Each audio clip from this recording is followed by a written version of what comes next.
ok salaamaaleykum amis internautes de Yes Dakar la première web TV du Sénégal ñu ngi leen di ziar bu baax a baax di leen dalalaat seen beneen émission beneen interview aussi ak beneen daanaan boo xam ne dañ ñëw ba Galem fekk si ko il s'appelle Simon Jolof Life, Simon de Bis Bi Clan, Simon du Sénégal et de l'Afrique et du monde entier même tey ñu ñëw pour waxtaan ak moom mais avant loolu dañ koy ziar bu baax a baax ne ko salaamaaleykum grand bi. Yo, waaleykum salaam Ba ñu ngi ziar di nuyu tamit internet yëpp ñuy seetaan. ñu ngi lay ziar bu baax a baax Simon émission bi interview la ay laaj la ak aussi laaj ak tontu la quoi mais aussi dañu bëgg nga defalaat ñu benn genre résumé depuis bi nga génnewee sa triple album bi nga xam ne defoon nga ko aussi defoon ci benn événement bu am doole Grand Théâtre mais depuis loolu dañu gisatul Simon ci scène bi carrément comme ni ñu ko doon waxee. waaw c'est vrai que biñ génnee album bi triple album bi def nañu 2014 Grand Théâtre pour relancer album bi 2015 ñu def deuxième édition bi te ci la ñu xaw a gëj a gis li ko waral nag mooy dañoo toogul dafa surtout ci wàllum activisme bi ak Y'en a marre bi dañu nekkoon ci ay projets yu bëri voyage yi tamit bëri woon plus suñu ay yenn bagage yenn business yoo xam ne tamit ñu ngi koy am donc daan nañu woon toog lu bëri Sénégal nekkoon tamit di piloter ay yeneen projet bokkoon ci ay kuréel yu bëri donc engagement bi jëloon le dessus ci wàllum culture bi donc looloo tax lépp lu ñu def sax ci sound ci ay thèmes politique lañ ko def et cetera wala pour alerter population yi et cetera mais tey yàlla def na ne ñu décidé waat ñëwaat sur le plan musical sur le plan culturel on va dire jéem a jël casquette on va dire militantisme bi gars yi di ko wax activisme bi jéem ko mettre en stand-by pour l'instant delluwaat en force ci musique bi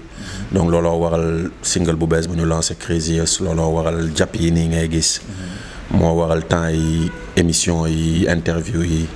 et cetera ñëwaat nañu quoi sur le plan culturel ñëwaat nañu quoi. ñëwaat nga sur le plan culturel mais bu ñu nee activisme dañu naan yëngu-yëngu dañu naan génn dañu naan tout le temps manque de temps léegi bu fekkee da nga ñëw pour jël casquette activisme tegee ko nale ne da ngay jubluwaat ci sa carrière bu ko xam Sénégal xam ne dëkku du ma ne dëkku coow la mais dëkku actualité la quoi bu ñu jékki-jékki rek benn affaire ñëwaat ndax si moom mën na tegewaat na le ak casquette artiste bi ñëwaat ci activisme bi. waaw bu dee loo xam ne kañ c'est imminent lu soxal askan wi moom kooku kenn waxatu ko parce que tegeewuñu ko nele sax dañ ko mettre en stand-by pour l'instant c'est-à-dire mu ngi ci ñun ba tey mais li ñu décidé jiital mooy aspect culture bi aspect musical bi mais comme ni mu ko tàmmee wax exemple ay joxe rek bu ñu newoon suba assemblée day waaj a voté benn loi pour légaliser góor jigéen Simon ngay njëkk a gis ci kanamu grille pour xeex loolu parce que bokkul ak suñu valeur bokkul ak suñu culture dafa mel ni lu ma doon wax benn nasaraan rek ne ko yaa ngi naan ñun waruñu xeex góor jigéen yi ma ne ko du question xeex dafa nekkul suñu aada nekkul suñu cosaan te suñu diine nangu ko te il faut ngeen accepter loolu parce que man nangul naa leen man su ma ñëwee fii États-Unis su ma bëggee am ñaari jabar wala ñett wala ñeenti jabar te sama diine may na ko yéen doo leen ma ko nangul donc ni mu leen nangulee loolu nangu leen le fait que man yenn dépravation yi tamit ma koy bañ parce que li leen jig yéen mën na ma bañ a jig ñun dëkku tiers monde la nit mën na ko def par vice wala par xaalis wala par et cetera ñàkk y a beaucoup de facultés yoo xam ne yéen bàyyiwu leen xel alors que fii ñëpp a ngi bon pas liggéey yomb na fa xam nga yenn facilité yomb na fa et cetera c'est pas le cas chez nous donc loo xam ne amul attrait ak suñu culture da ngeen ma koy nangul donc exemple laay joxe rek suba bu ñu newoon par exemple assemblée day waaj a légaliser affaire borom ñaari tur yi man ngay njëkk a gis ci assemblée bu ñu newoon suba président Macky Sall dafa ne léegi moom dafa sonn mënatul nekk président day jël doomam teg ko foofu ci fauteuil bi man ngay njëkk a gis kanamu kii donc genre yooyu noonu quoi waaw lépp loo xam ne daal war nañ ci wax dinañ ci wax comme ni ñu waxee ci affaire Guy Marius Sagna récemment teewul même suñu nekkee ci musique bi lu ñu wax parce que ba tey ci musique bi ñu ngi véhiculer ay messages yoo xam ne pour yee askan wi la. En parlant de politique et même le président Macky Sall gis nañ mu def benn sortie que ni moom rek moo mën a gracier Khalifa Sall ou bien moom jour bu amee envie la koy def le désir boobu maanaam ci lay def li nga xam moo di grâce à Khalifa Sall loolu noo ko gisee en tant qu'activiste en tant que Y'en a marre aussi. waaw loolu moom dama ne du ma ci commentaire quoi wax dëgg fa yàlla bàyyi ñu focus ci musique bi rek waaye su ma naree dugg foofu moom tam xam nga après dënn yi jóg te am na yoo xam ne jaru ko li ñu ci waroon wax nañ ko c'est injuste ñuy tëj ku mel ni Khalifa Sall. C'est injuste ñuy interdire Karim Wade dëkk bi comme c'était injuste ñu fiy jëlee benn Kémi Séba di ko génnee réew mi alors que africain la même s'il a beneen passeport français tu vois donc yooyu dañ ci xeex dañ ci wax dañ ci taxaw mais bon je préfère ñu évacuer mais balaa ñuy génn foofu kii di Khalifa Sall dañu naan nekk na koo xam ne ku yàgg jàppale culture sénégalaise la quoi rawatina la hip hop ñu xool ne def na fi lu bëree bëri mais depuis biñ ko jàppee ba léegi seetlu nañ ne gars yi dafa am lu ñu xaw di manqué ci côté support ci côté jàppale boobu noonu même ministre bu bees bi aussi tamit les gars yi commencé nañ moom dafa am foo xam ne foofu la féetee carrément quoi mais le hip hop ñoom sentiruñ seen bopp carrément ci liggéey bi nga xam ne moo lay amal. waaw mais gars yi li ñu ci waroon def nañ ko xam nga c'est un dossier politique tamit mënoo ñëw politiquement. Khalifa Sall sax bi ñu ko seet siwee dafa ne focus leen ci seen liggéey l'essentiel mooy focus leen ci seen liggéey lii c'est un combat politique on va le mener politiquement tu vois mais teewul bu ci gars yi waree wax dañ ciy wax parce que gars yi mënuñu ci def leneen lu dul wax c'est un dossier strictement politique moom il a les reins assez solides pour dékku ko am na ay partisans politiques yoo xam ne ñoo ngi ci terrain bi di ko xeex am na ay comité de soutien un peu partout et ñun seul soutien bi ñu mën a apporter mooy xamal ne tey c'est pas waruñu tëj nit rek parce que c'est benn adversaire politique la mën na la sonnal wala mën na la lii et cetera nga tegal ko ay giitangaas quoi tu vois mais li am solo ba am solo mooy li mu fi def ci wàllum culture mu ngi ne fañ te nit yaa ngi koy dundal malgré que mu ngi ci kaso bi donc d'une certaine manière moom la donc loolu il faut que nit yi accepter ko et xam ne c'est juste un combat politique et il faut laisser les politiques tamit mener leur combat quoi. ok loolu la Simon wax ci kaawu Khalifa Sall bi dañuy ñëw ci côté hip hop balaa ñuy dugg ci son bi nga xam ne moom mooy toj jamono muy Craziest bi nga xam ne dafa ñëwaat man personnellement dama ne son bi dafa ñëwaat mettre les points sur les i même bu fekkee moom bëggul waxee foofu sax man dinañ ci jéem a wax tey. parce que tamit def nañ benn interview à la rajo mais dafa mel ni aussi tamit bëggoo blessé kenn ci côté boobu noonu parce que bu ñu nee Craziest ak jàpp bi nga indi côté classique beeg yooyu noonu loolu leneen la mais. fi ñu nekk nii ak fi rab bi toll comme ni ko benn boy di wax Jazz Gana mais boy yu bëree bëri léegi dañu tourner ci côté vidéo yoo xam ne dafay vulgaire des tenues indécentes yoo xam ne moom la ñuy solal gel yi nga xam ne ñooy feeñ ci clip yeeg yooyu noonu yow en tant que acteur de développement en tant que aussi un pionnier du hip-hop sénégalais naka nga gisee game Sénégal actuellement ak boy yu bees yi tendance bees bi beat yu bees yi nga xam ne ñoom ñi ngi ci yokku mbalax bi gars yi nañ rab bi mi ngi tourner vers le mbalax ak yooyu noonu. tant que ñoom ils se sentent à l'aise c'est-à-dire xam nga man yaa ngi ne Craziest ñëw mettre les points sur les i non bu ñu newoon ñëw mettre les points sur les i duñ ko defee Craziest boobaa dañuy indexer ay nit tudd ay tur dóor foo xam ne bëgg nañ fa dóor mais dañu gisul fu ñuy dóor li ñu gis mooy dafa am lu manqué ci game bi. wala loo xam ne fësul bu baax wala il fallait ñëw différemment. mais est-ce que aussi moom moo bëggul dóor mais am na fu ñuy dóor je pense. mais amul importance au fait. parce que xam nga lan la booy dañ nekk di dund seen jamono il faut nga nangul leen ko booy dañu tegu jamono ji ñoom ñoo fi ne boo ko nangul problème mu xol ngay am quoi dañuy waxante dëgg rek te yàlla tax maintenant y a toujours des choses à critiquer nu mu amee ay choses à critiquer bi fi grand yi nekkee. xam nga gars yi def nañ fi lu baax mais am na yu bon yu ñu fi def. te nit yi wax nañ ci ñun bu ñu ñëwee am na yu baax mais am na yu bon yu ñu def booy yi tamit am na lu baax am na lu bon. ci bépp domaine noonu la ci animateurs yi am na lu baax am na lu bon. ci bépp domaine loolu la maintenant il faut juste se ñaax leen man booy am na ñu bëri ñoo xam ne personnellement damay wax ak ñoom mais loolu off de micro la off de kii ci benn ci sama gis-gis man du ma jël ay sama clip du ma jël. jigéen di ko dénuder du ma ko def tu vois parce que pour man amul njëriñ amul sens tu vois ñenn ñu koy def ñooñ dañ fa toll mais àdduna dina leen xamal yàgg bi ñu demee ba am ay sët am ay doom wala am ay kii seen doom yi di gis loolu naan kon sama papa da doon def lii ñoom il faut juste ñu bàyyi xel ci loolu te loolu nga leen mën a wax mais ku ci nekk da nga am sa jamono sa période ku ci nekk da nga am looy dund maintenant ñun 98 lañu commencé yëngal game bi 98 quoi je sais pas si tu te demandes il y a 21 ans maa ngi tudd Ip Santa Op. il y a 21 ans hip hop bi yëpp d'accord. 2000 ba yàlla 2001. hip hop bi yëpp d'accord donc li ñuy sant yàlla mooy 98 99 ba jamonoy 2000 ça fait maintenant 20 ans 19 ans. yaa ngi def luy marché 19 ans plus tard 20 ans plus tard nga ñëw teg loo xam ne nit yaa ngi ciy coow. sant yàlla donc artistiquement parlant peut-être am na lu ñuy wax nit yi. nekk affaire bi yenn saa yi du moyen mais ingéniosité la xalaat la inspiration la quoi. teg man li may ñaanal booy mooy dans 20 ans ñoom ñu def lii loolu kese lañ leen mën a ñaanal et ñaax leen ne leen hip hop Sénégal dafa am étiquette mooy thème mooy conscience. kese mais tey doo leen ñëw ne leen par force da ngeen di def du craziest wala par force lu kër gi di def wala par force lu kër gi lu nit dof di def ngeen war a def non on a non ñun waxuñu leen ñu rap ñun dundluñu leen ñun teguñu leen ci ay ci raay yi booy yi tey ils ont un public qui leur suivent peut-être looloo neex seen public. maintenant et ils s'en sortent maintenant yow na nga ñëw équilibré rek nekk ok lii am na.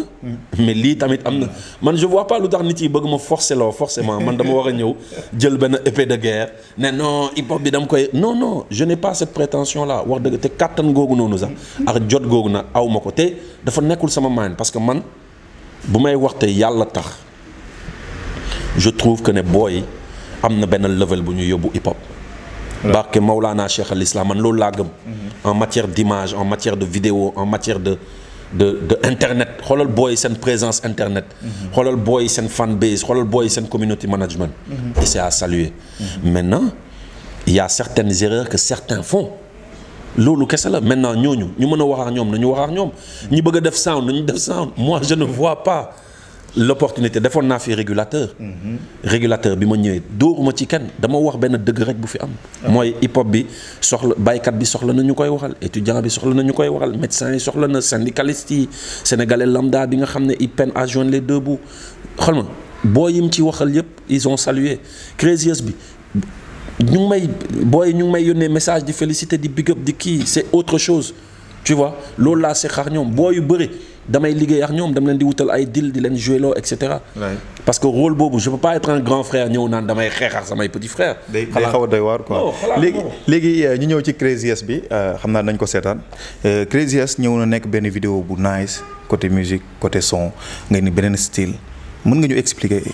le tout quoi de craziest. man de lenn laa ci doon wut mooy bu ñu dégloo. bind sur le plan bind. ñu ne gongo. je crois que gars yi nañ gongo. sur le plan qualité. ñu ne gongo. Craziest boo ko seetaanee da ngay impression on a mis des moyens énormes alors que ça n'a pas nécessité moyen ingéniosité la ak jàppale suñu gars yi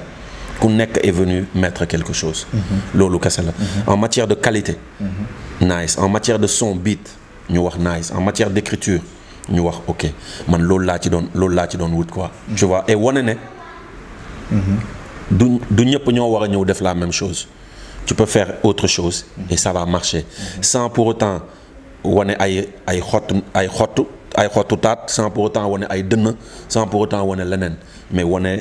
lu nice et voilà donc tu peux faire le buzz sans pour autant jaar ci yenn yoon yi loolu kese la. ok Craziest est sorti gis nañ la aussi tamit yaa ngi joué ak benn genre orchestre ay lekket ay tabala genre yooyu noonu surtout ci côté extérieur bi mën nga ñëwlaat ci loolu aussi tamit naka la demee ndax si moo un jour viendra mu def benn album boo xam ne c'est 100% acoustique whatever wala leneen ak leneen. waaw ñu ngi liggéey ci benn projet ak orchestre traditionnel bi dañu teg benn orchestre traditionnel calebasse ay percussion calebasse kora ak balafon am na yeneen yuy ñëw sax am na yeneen yuy ñëw fan yi parce que dañuy mooy li may wax à chaque fois dañuy xool lu manqué wala nan la ñu mën a innover wala tey boo demee Kaaw wala nga dem États-Unis wala foo dem ci àdduna lan nga mën a def loo xam ne ku doon waxtaan dina gëstu xool lii lan la lii tàmmuma ko gis wala lii mësuma ko gis donc on était dans cette recherche loo tax depuis 2014 la ñu tegoon orchestre traditionnel bi voyage yi tamit moo taxoon ñu off mais ça fait presque 1 an ñu commencé waat répétition yi. et ci la ñu yàlla may ñu mën a am ay tournées un peu partout ci kaaw bi. ak ci États-Unis bi ñu ngi nii di waaj a teguwaat ci yoon gi. pour dem jouer New York Canada. ak waaw New York Montréal Rimouski Gatineau. Atlanta ak Los Angeles. donc voilà parce que bon. tubaab yi ñooy barde ci jàpp yooyu donc ñoo lay woo di la programmer te voilà. on tourne beaucoup plus à l'étranger qu'ici mais fii am na lu ñuy waajal. loo xam ne benn concept bu tudd les leçons rappées. wax ci ay Ndate Yàlla Mbodj. wax ci ay Aline Sitoé Diatta.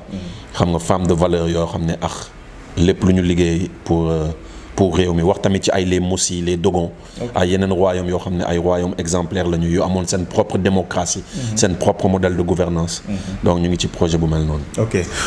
balaa ñuy tëj aussi y a des projets yoo xam ne yaa ngi ci parce que tamit Crazy S bi ñi ngi naan si moom mën na génne benn album boo xam ne 100% classique lay doon aussi yaa ngi job ak benn orchestre Calebasse lan mooy nekk projet yi ak fan kañ lañ mën a xaar sorti album ou double album comme que triple album nga génnewoon bii xam naa quadruple lay doon.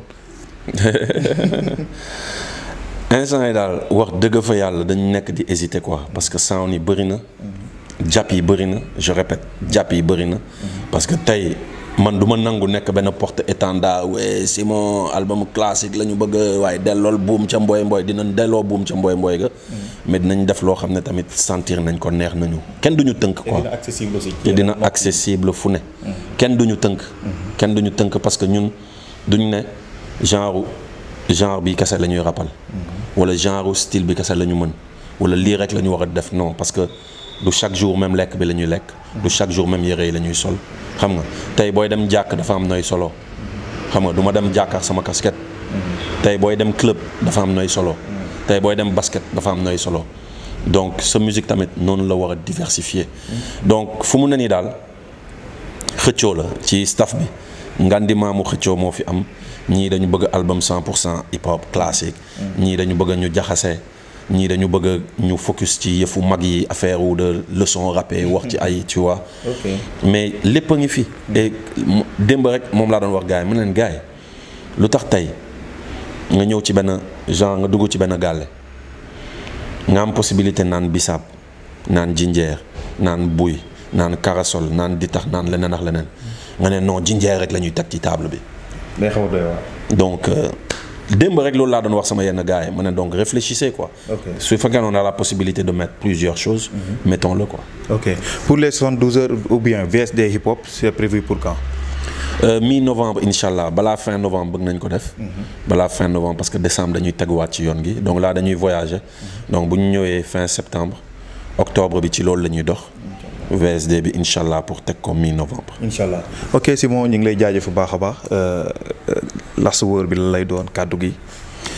yee di big up ñëpp di naan bu leen àdduna jaral yenn yi. bu leen